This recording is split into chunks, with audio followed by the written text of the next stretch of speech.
Hola, ¿qué tal amigos? Bienvenidos a este cuarto capítulo de nuestra serie sobre introducción a la computación cuántica. En el día de hoy voy a utilizar estas hermosas ilustraciones creadas por James Weaver, cuyo nickname es el que vemos aquí abajo, Java F Expert. Él es una persona que sabe mucho sobre lenguaje Java y también bastante sobre computación cuántica. Como vemos, es lo mismo que hemos representado hasta ahora con el Ket 0 y el Ket 1, pero a diferencia de la representación tradicional, hoy día los vamos a representar con la carita de un gato triste o grumpy, que significa como enojado, y de un gatito feliz. Es exactamente lo mismo que el Ket 0 y el Ket 1 que habíamos visto hasta ahora. Recordemos entonces que la principal diferencia que tienen los qubits respecto a los bits clásicos es que los podemos poner en superposición.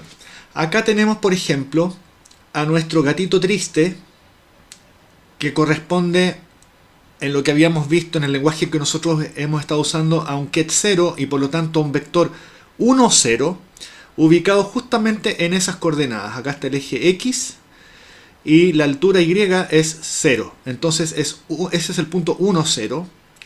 Donde está ubicado nuestro gatito triste.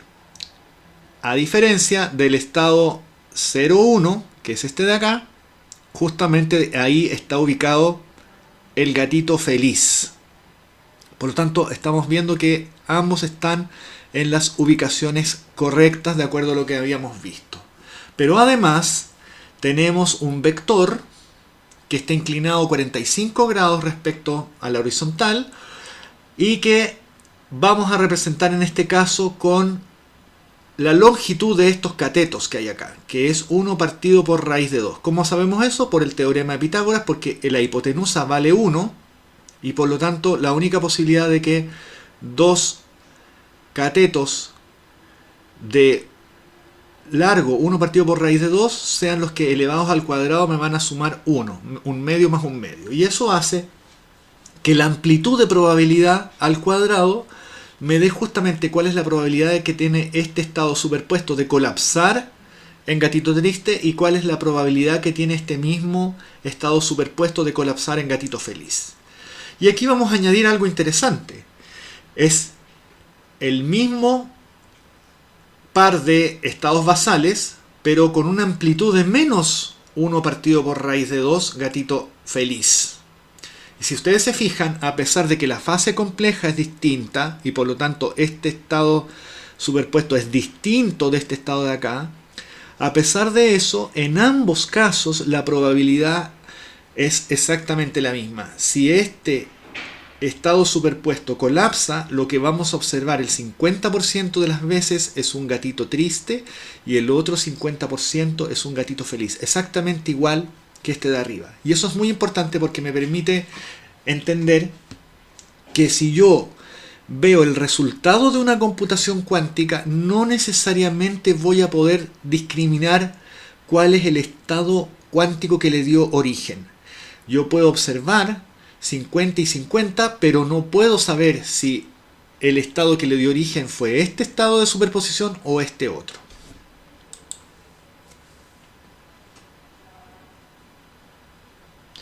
En este caso también tenemos una superposición de los dos estados basales, con la diferencia de que aquí vemos que el vector está desplazado hacia el gatito feliz. Por eso que la amplitud por ese lado es raíz de 2/3, es el doble que la amplitud por el lado del gatito triste, que es solamente 1/3.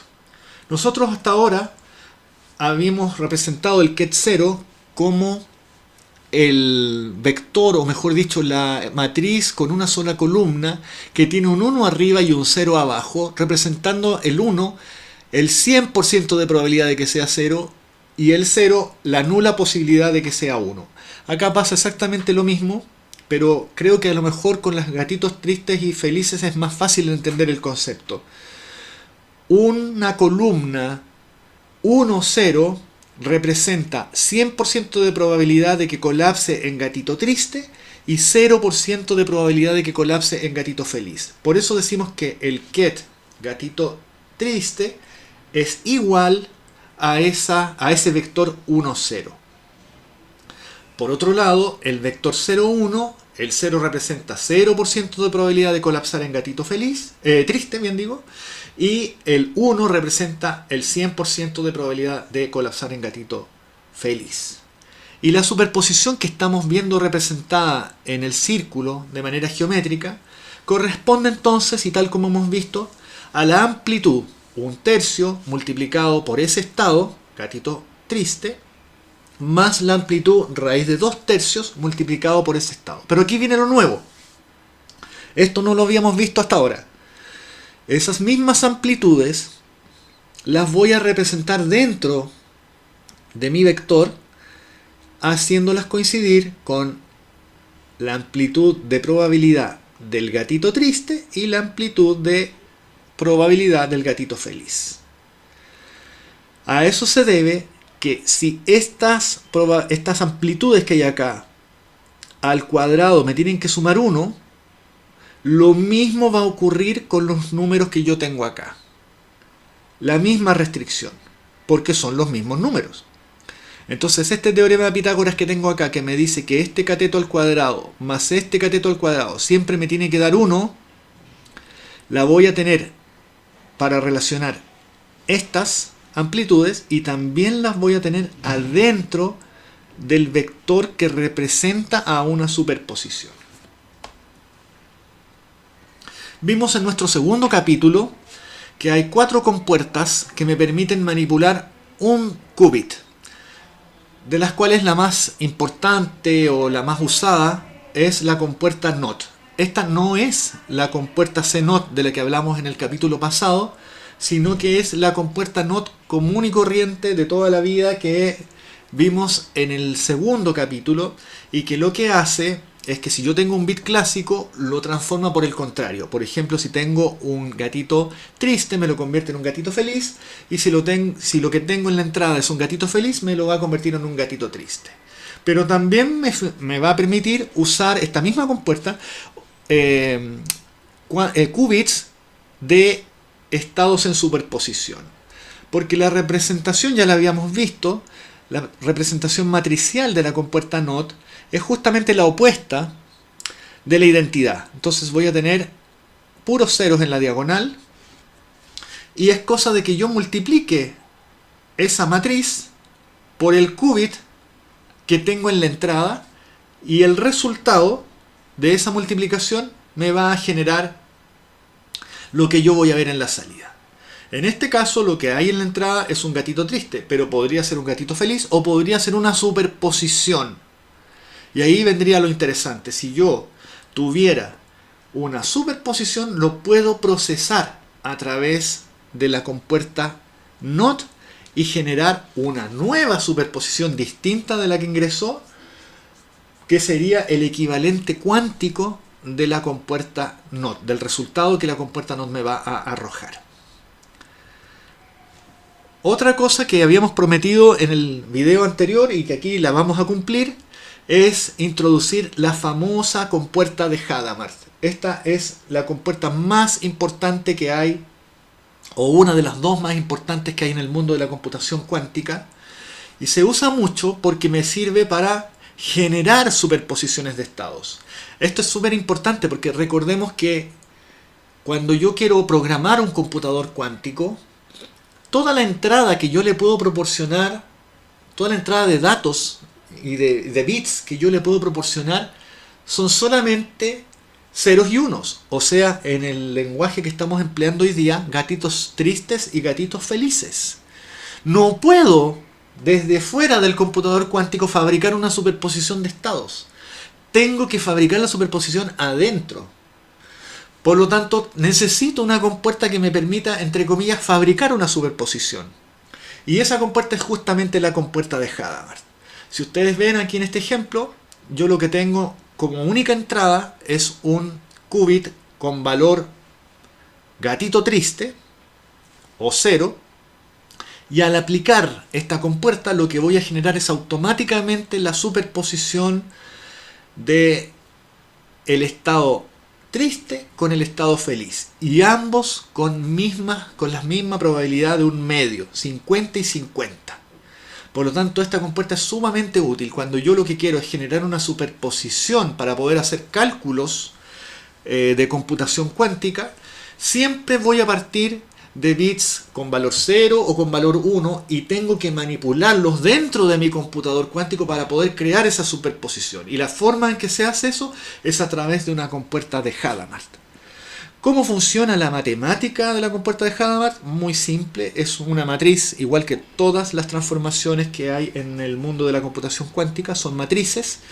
Y en este caso es una matriz en que en cada término tenemos 1 partido por raíz de 2, excepto en la última fila, la última columna, donde vemos que está el menos 1 partido por raíz de 2. En este caso específico, lo que hemos hecho es multiplicar esa matriz por el vector 1, 0, que representa a mi gatito triste, y en el resultado estamos viendo la superposición expresada como un vector 1 partido por raíz de 2, 1 partido por raíz de 2. Son las amplitudes de gatito triste y gatito feliz leído arriba y abajo del mismo vector, que es una columna, es una matriz de una sola columna. Entonces, esta es la importancia de la puerta de Hadamard. Yo cuando hago trabajar un computador cuántico nunca voy a partir con estados superpuestos. Si lo quiero obtener, tengo necesariamente que aplicar compuertas cuánticas. Y de la misma manera, cuando yo quiera mirar cuál es el resultado de un cálculo hecho mediante un computador cuántico, lo que yo voy a mirar son solamente colapsos de funciones. Y por lo tanto nunca voy a ver qubits superpuestos. Por ejemplo, si al final de un cálculo muy complejo con un computador cuántico yo llego a un estado de superposición como el que vemos en la pantalla, con una amplitud de raíz de 1/3 para el gatito triste y una amplitud de raíz de 2/3 para el gatito feliz, todo eso ocurre en una caja negra que yo no puedo ver hasta que yo hago colapsar la onda. Pero cuando yo colapso la onda voy a ver una de dos posibilidades: el gatito está triste o está feliz. No voy a ver la superposición. Por lo tanto, la pregunta es: ¿cómo lo hago para saber que el estado al que llegó mi computación cuántica era un estado superpuesto? Bueno, la primera parte de esa respuesta es que no basta con hacer una única observación. Porque si yo hago una única observación, a lo mejor lo que voy a ver es un gatito triste, pero eso no me dice nada. Tengo que hacer una gran cantidad de observaciones, por ejemplo 1000, para poder tener un patrón de probabilidad y ahí sí poder decir: ah, hay 1/3 de probabilidades de que el gatito esté triste y 2/3 de probabilidades de que el gatito esté feliz. Y recién ahí yo voy a poder decir: ah, entonces el computador cuántico llegó como solución a un estado de superposición, porque no veo siempre la misma respuesta. Si yo viera que el 100% de los gatitos están tristes o que el 100% de los gatitos están felices, la respuesta era única, pero en este caso estoy viendo dos probabilidades distintas y por lo tanto llegué a un estado de superposición. Pero les dije que esa era solamente la mitad de la respuesta, porque la otra mitad, como ya vimos al comienzo del video de hoy, es que no necesariamente al conocer las probabilidades voy a conocer las amplitudes, porque recuérdense que mis amplitudes pueden ser negativas y me van a generar exactamente las mismas probabilidades. Así que si yo lo único que puedo observar es 1/3 de probabilidad de estar triste y 2/3 de probabilidad de estar feliz, no puedo saber cuáles eran las amplitudes que me generaron esas probabilidades, porque una de ellas puede ser negativa. Bien, me da la impresión de que con lo que hemos visto hasta ahora ya tienen un conocimiento bastante completo de por lo menos la parte más introductoria de cómo funciona un computador cuántico. Y si mezclamos todos estos conocimientos, vamos a ver que los computadores cuánticos básicamente lo que hacen es hacer cálculos utilizando estas compuertas. Hay un tema que lo habíamos estado dejando para más adelante y que creo que conviene que lo veamos, por eso lo voy a mencionar ahora, que es el de los tensores. ¿Se acuerdan que hemos hablado de que para representar combinaciones de dos o más qubits, lo que hacemos es un producto tensorial? Bueno, todos los que han trabajado en álgebra lineal van a estar familiarizados con esto, porque los tensores, básicamente las matrices y los vectores e incluso los escalares, son ejemplos de tensores, y por lo tanto los hemos estado usando sin saber durante toda la vida. Lo importante acá es que si quiero representar esta combinación de dos gatitos tristes, es el producto de los dos tensores, ket0, ket0, que hasta ahora los hemos representado así. Y un tensor se multiplica por otro, igual que yo multiplicaría un escalar por un vector. Por ejemplo, primero tomo el 1 de arriba y lo multiplico por el 1 que también está arriba. Luego ese mismo 1 que está acá lo multiplico por el 0. Y luego repito lo mismo pero con el 0 de abajo.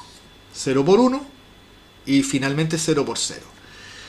Y esa es la explicación de por qué al multiplicar este vector que hay acá, que representa el gatito triste, por sí mismo, me da esta y no otra combinación de unos y ceros. Es la combinación que representa justamente a gatito triste, gatito triste. En la medida en que yo voy avanzando en esta configuración que vemos acá, voy a ir haciendo desplazar ese 1. Entonces lo importante es que este vector de 4 filas y una sola columna no es arbitrario. Es el producto tensorial entre estos dos vectores, que son los que representan a los distintos kets. Acá tenemos otro ejemplo. Si quiero representar la combinación de gatito triste, gatito feliz, tengo que hacer el producto tensorial entre esos dos kets, que corresponde al producto de esos dos tensores, y que me va a dar un 1 justamente en esa posición, porque primero vamos a tener 1 por 0 me va a dar 0, 1 por 1 me va a dar ese 1, 0 por 0 me va a dar 0 y 0 por 1 me va a dar 0 nuevamente. Entonces se va a producir exactamente la misma magia, que hace que la combinación que está identificada acá con el único 1 que hay corresponde exactamente a la misma configuración que dio origen a este producto. Y lo mismo puedo hacer si tengo combinaciones de 3, 4, 5 qubits. Lo que va a ocurrir es que voy a tener un tensor más grande como resultado. Acá, por ejemplo, no lo voy a hacer porque sería muy tedioso, pero créanme ustedes que el equivalente de gatito triste, feliz, feliz es el producto de estos tres kets, que son el producto de estos tres tensores, y que me va a dar un 1 solamente en la combinación que corresponde exactamente a triste, feliz, feliz. Puedo seguir utilizando 4 o 5 qubits, pero créanme que hasta el día de hoy no existen computadores cuánticos con demasiados qubits. Los computadores cuánticos que existen en la vida real tienen a lo más 4 o 5 qubits. Por lo tanto, con eso basta y sobra para todo lo que queremos hacer al día de hoy en computación cuántica. Tal vez más adelante, en el futuro, que existan computadores de 8 qubits o de 64 qubits, como vimos en el capítulo 1, pero al día de hoy no es así. Por lo tanto, con 3, 4 qubits estamos de lo mejor para poder hacer toda la computación cuántica que queramos al día de hoy. Y otra cosita también que quiero agregar hoy día es, bueno, a modo de resumen, lo que hemos visto de cómo funciona la computación cuántica. Ya dijimos que siempre vamos a partir considerando el equivalente de bits clásicos. Yo no puedo proporcionarle a un computador cuántico qubits que estén superpuestos, solamente puedo superponerlos una vez que ya empezó el computador cuántico a efectuar su proceso. Por lo tanto, yo siempre en la entrada voy a tener una cantidad de bits clásicos que voy a alimentar, que en este caso son dos gatitos tristes, a los cuales voy a aplicar compuertas de Hadamard y otras compuertas, y voy a generar estados superpuestos que voy a seguir manipulando a través de otras compuertas cuánticas para llegar finalmente a un resultado que voy a medir a través de un colapso. No me basta con un solo colapso, tengo que hacerlo colapsar muchas veces para poder generar un patrón estadístico, y yo puedo decir, gatito triste, gatito feliz se está produciendo la mitad de las veces, gatito triste, gatito perdón, gatito feliz, gatito triste se está produciendo solamente un sexto de las veces y dos gatitos felices se están produciendo un tercio de las veces. Y ese es el resultado que yo voy a tener que traducir a un lenguaje equivalente al problema que me dio origen al cálculo para poder usar un computador cuántico. Esta es la forma en que se usa el computador cuántico. Yo parto con ceros y unos y termino con ceros y unos, pero haciendo varios experimentos y por lo tanto haciendo una medición estadística de cuáles son las probabilidades de cada resultado. Y eso es la ventaja que yo tengo, porque acá ustedes se pueden dar cuenta de que es como si yo hubiera hecho 3 cálculos distintos al mismo tiempo, pero los hago usando solamente 2 pasos. Entonces esto parece una contradicción. ¿Cómo puedo tener 3 resultados distintos usando solo 2 pasos? Eso es algo que el computador cuántico puede hacer y que el computador clásico no puede hacer. Y finalmente, y con esto termino el capítulo de hoy, les había anticipado yo que la compuerta CNOT era muy importante porque permite, entre otras cosas, crear el entrelazamiento, que no hay que confundirlo con la superposición. La superposición ya la tenemos clara, ¿verdad? Yo puedo superponer estados cuánticos y eso significa en el fondo que estoy manejando un qubit que no es un bit clásico, no es un 0 y un 1, sino que es una superposición. Pero el entrelazamiento es otra cosa mucho más interesante, o por lo menos a mí me llama mucho la atención porque es lo que tiene que ver con la teletransportación. ¿Cómo ocurre este fenómeno del entrelazamiento cuántico? Aquí lo vamos a explicar muy fácilmente. Imaginen por el momento que tenemos un sistema, un computador cuántico que manipula solamente 2 qubits y que les vamos a llamar el qubit de Alice y el qubit de Bob, A y B. Los dos están apagados, o sea, están en gatito triste. Y lo primero que hago a esa entrada, le aplico una compuerta de Hadamard, pero solamente se le aplico al gatito A. Por lo tanto, lo que voy a generar es un estado con amplitud raíz de un medio, en que tengo los dos gatitos tristes, y tengo el otro estado superpuesto con amplitud de raíz de un medio, en que tengo a Bob, que no lo he tocado, sigue estando triste, pero Alice ahora sí aparece feliz. Entonces, a través de usar una única compuerta de Hadamard, pasé de un sistema donde tengo los dos gatitos tristes a una superposición en que existe la posibilidad, con un 50% de probabilidad, de que Alice esté feliz. Y aquí viene lo interesante, vamos a usar una compuerta CNOT. Recordemos que CNOT opera como si hubiera un control. El control es el puntito negro que tengo acá y que se va a accionar solamente cuando Alice esté feliz. Y lo que va a hacer es cambiar el valor de Bob. Entonces fíjense bien que esta superposición que tenemos arriba se nos convierte en un nuevo estado, representado acá por esta bolita dorada, en que si Alice está triste, el control no se activa y por lo tanto esto no hace nada y queda tal cual. Esto es exactamente igual que esto porque Alice está triste y por tanto no se activó el control. En cambio acá, donde Alice está feliz, el control se activa y por lo tanto voy a negar a Bob. Y este gatito feliz que vemos acá es la negación del Bob original. Y aquí viene lo interesante. Fíjense que el estado superpuesto que hemos creado tiene solamente 2 posibilidades con probabilidades de 1/2. De que los dos gatitos estén tristes o de que los dos gatitos estén felices. No existe la posibilidad de que un gatito esté triste y el otro feliz. O los dos están tristes con probabilidad de 1/2 o los dos están felices con probabilidad de 1/2.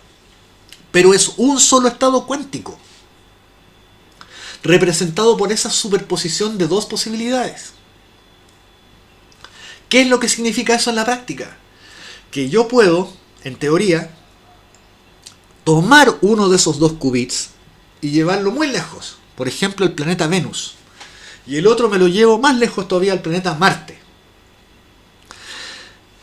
y recién ahí hago colapsar la onda. Entonces yo voy a Venus, abro la caja negra y veo que el gatito de Alice está feliz.